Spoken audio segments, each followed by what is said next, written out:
How to fix Instagram comments in less than 1 minute. Hello guys, so in today's video I'm going to show you how to fix Instagram comments not showing or any problem you have with the comments on the Instagram app. So all what you have to do is very simple, so please keep watching this video until the very end. First step you have to do is open the settings, open settings and click on apps, and then go to the apps here in the top and then scroll until you find this Instagram icon.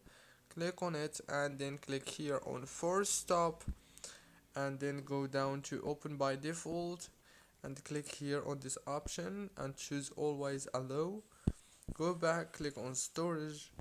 Now the last step you have to do is click here on clear cache and then click on clear data, and now restart your phone and reopen Instagram, and then the problem must be fixed. If it didn't get fixed, then all what you have to do is update your Instagram app from Play Store.